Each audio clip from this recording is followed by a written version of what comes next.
De verte, Susana, ¿qué tal? Muchas gracias por invitarme.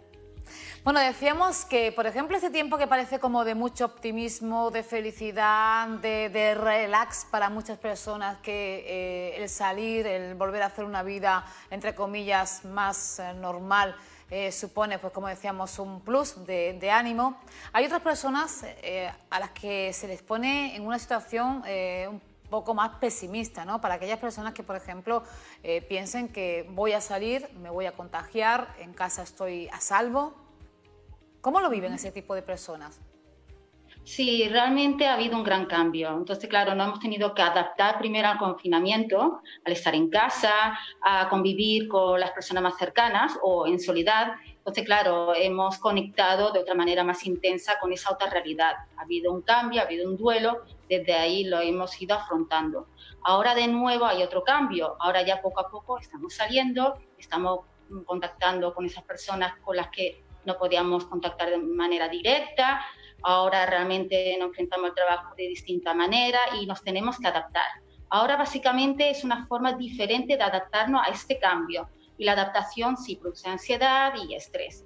Porque claro, tenemos que adaptarnos a ello. Hay veces que sabemos adaptarnos y otras veces que nos cuesta más adaptarnos y es eso lo que nos produce ansiedad. Porque claro, ahora todo es diferente. Desde que abrimos la puerta de nuestra casa y salimos, ya vemos a las personas con la mascarilla, también tenemos que tener más respeto sobre la distancia, todo cambia. Entonces, claro, tenemos que adaptarnos a ese medio, a ese cambio, y eso ya puede producir cambios. Y sería interesante ver cómo realmente reacciono, por qué reacciono así, qué tengo que hacer para vivirlo de distinta manera. Básicamente es un cambio de actitud para esas personas que lo están llevando un poco peor.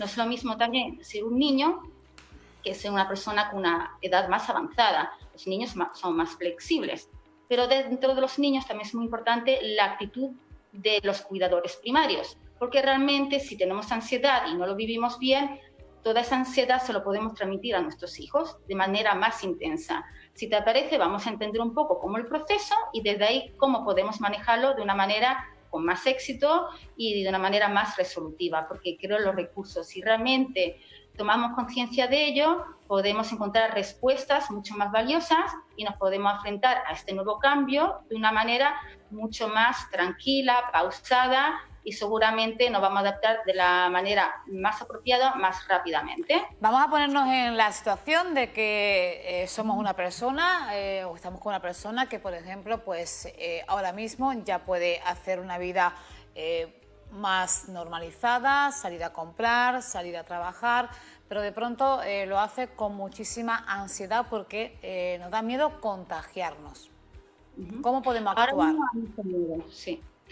Claro, primero tenemos que entender por qué hay tanto miedo. Hay personas que tienen más miedo y hay personas que simplemente se quedan en el respeto. Básicamente es la actitud. El miedo es normal porque, claro, en un momento dado eso no ayuda a enfrentarnos a esta realidad, la cual no es nada fácil, pero en su justa medida. Es bueno primero entender por qué tengo miedo, porque esto me produce estrés y luego, dentro de lo que cabe, normalizarlo desde el respeto. Vamos a entender por qué viene el miedo, cómo en un momento dado puedo transmitir el miedo y cómo realmente son importantes las personas con las que yo convivo.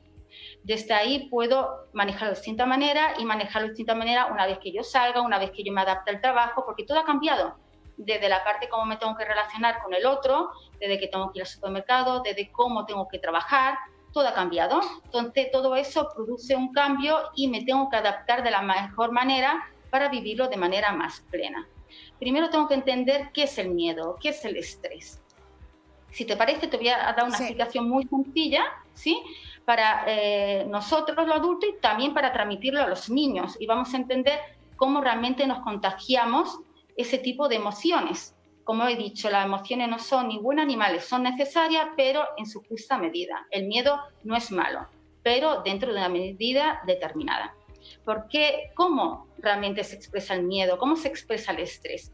Mira, hay algo que yo utilizo mucho con los niños para explicarle por qué tienen estrés, por qué tienen miedo y luego también lo explico cómo realmente los cuidadores primarios podemos transmitirlos y el por qué, ¿vale? Vamos a entender el mecanismo del cuerpo y luego del cerebro y cómo tengo que hacer para realmente ir rompiendo esas cadenas.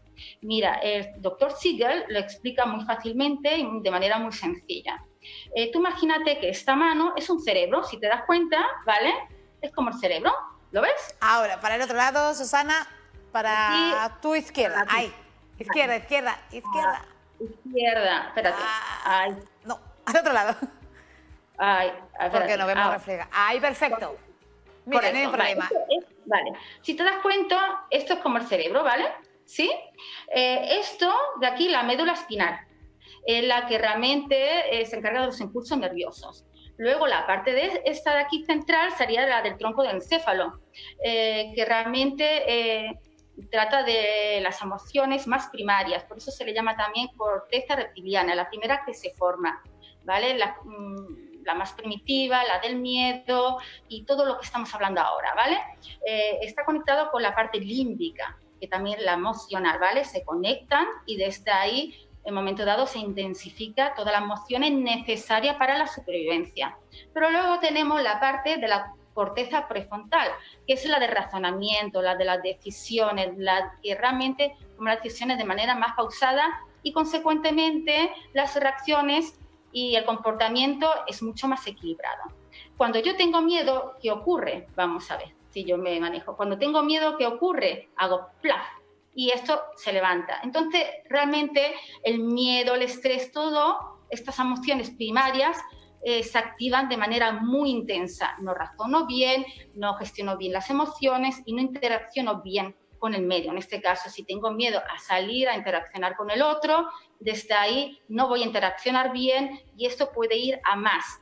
De lo que se trata es de relajarme, de tomar conciencia del aquí y la ahora y en un momento dado, desde aquí puedo gestionar las emociones de manera más pausada, desde la decisión pausada y desde ahí de la interacción rica. Entonces, lo que animo a todo el mundo es realmente primero tomar conciencia hasta qué punto yo conecto constantemente con el miedo, con la parte más primaria. La primera que se forma, por eso se llama corteza reptiliana, la primera que se forma en el útero. Y esta, la corteza prefrontal, es la última, es la más avanzada. Lo que se trata es, en el momento adecuado, conectar con la parte emocional, digamos, más primitiva, la de la lucha, huida o bloqueo, pero no constantemente. Y para eso necesito pararme y tomar conciencia de esa realidad. ¿Hasta qué punto realmente es amenazante si yo en un momento dado tomo la medida adecuada, desde respeto, pero no tiene por qué ser tan alarmante? A lo mejor la parte racional me lo dice, pero si estoy en constante miedo, realmente no lo gestiono bien, porque conecto con la parte inconsciente y la parte consciente me dice que no, pero por mucho que yo quiera convencerme, la parte inconsciente no. Te voy a poner un ejemplo de lo que es la parte consciente e inconsciente. La parte consciente es como la semilla que queremos sembrar para que florezca esa flor, pero la parte inconsciente es la tierra. Esa tierra hay que abonarla, hay que cuidarla, para bien o para mal, hará esa semilla crezca. Y que esa semilla crezca en una flor, se convierta en una flor muy bonita o no tan bonita, dependiendo de lo que me proporcione esa tierra. El inconsciente está ahí, no lo vemos, no es palpable, pero realmente hace que esa flor o ese razonamiento se convierta en una realidad. Entonces tenemos que también ahondar en ese miedo. ¿Qué me ocurre? Tengo que pararlo y desde ahí buscar estrategias efectivas. Es verdad, como decía en un principio, que nos contagiamos las emociones. Si en mi casa tenemos miedo, empezando desde el adulto hasta el niño, lo contagiamos. Hay un experimento que habla de esto, ¿no? Eso realmente es placebo. Nosotros hay una retroalimentación que me ayuda a conectar con el otro, para bien y para mal. Un ejemplo de un investigador que coge en sus brazos un pequeño mono, bebé, y le saca la lengua. ¿Qué hace el mono? Saca la lengua. Entonces, nosotros realmente la ansiedad, el 80% de la ansiedad o el miedo que tenemos suele ser irreal, suele ser a través de las neuronas espejo.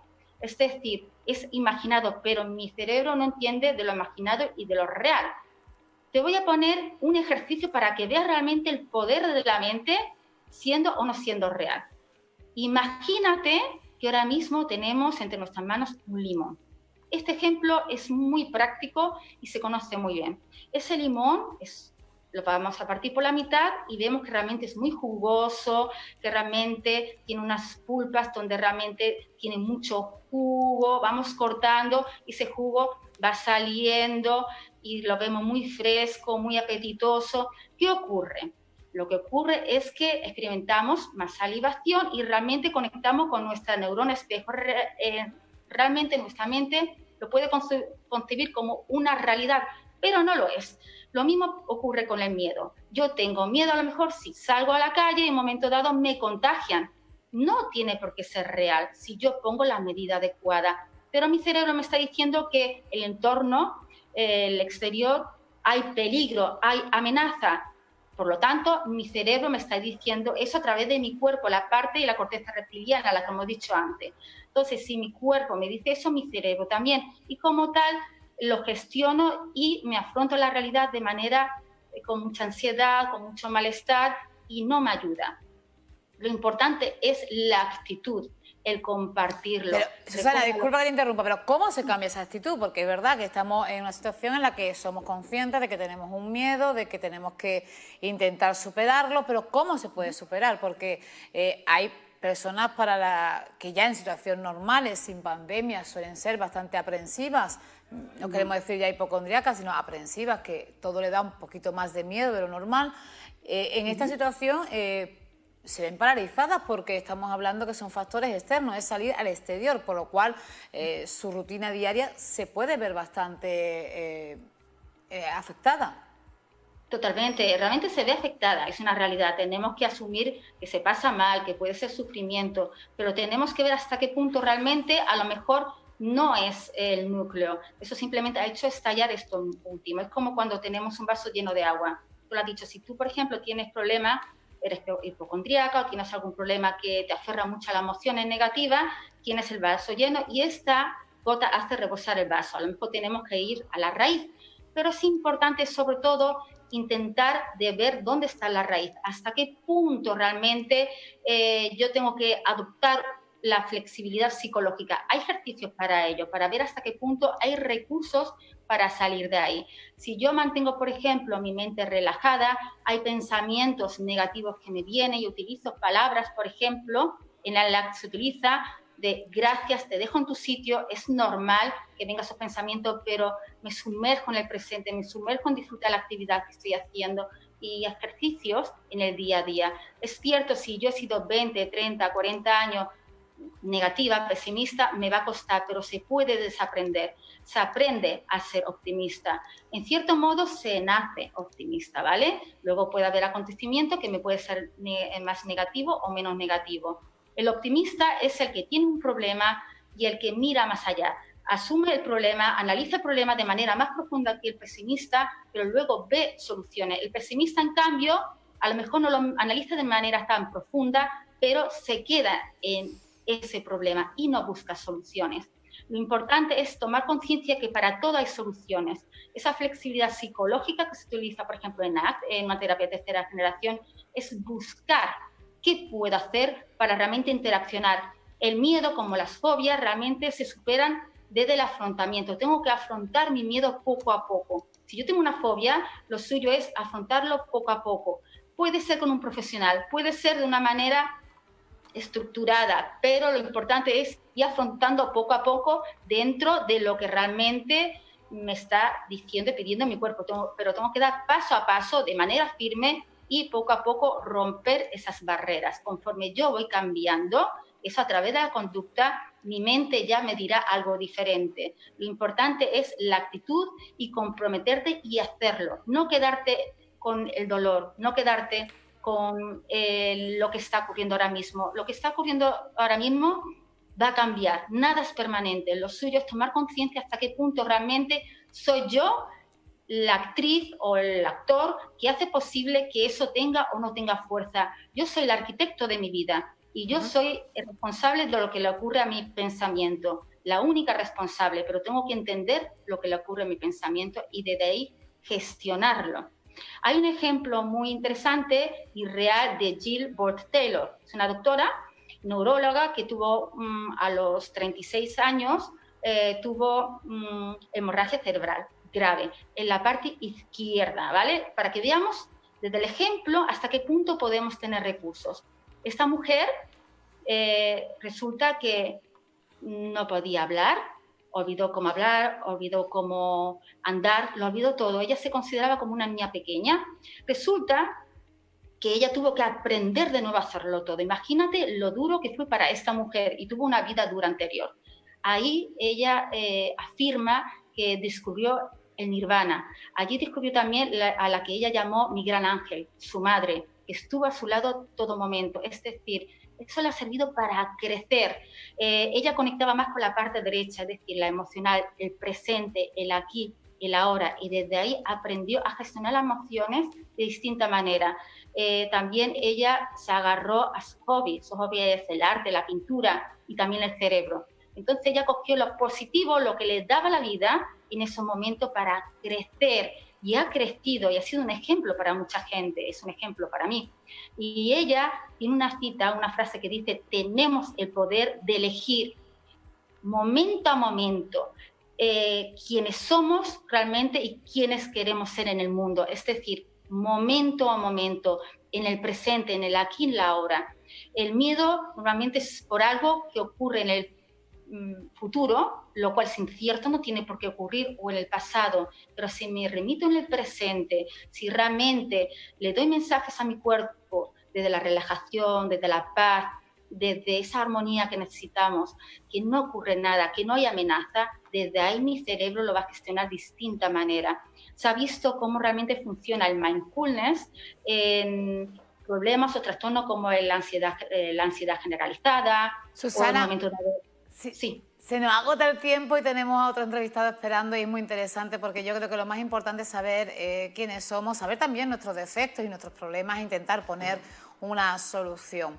Seguiremos hablando de este asunto, y sobre todo hay que tener en cuenta que muchas veces pues, los miedos hay que trabajarlos para superarlos. No tener un miedo significa me quedo ahí, tengo un miedo, y también es excusa muchas veces para no movilizarse, no hacer nada. Es que como tengo miedo, y ahí muchas veces nos quedamos parados.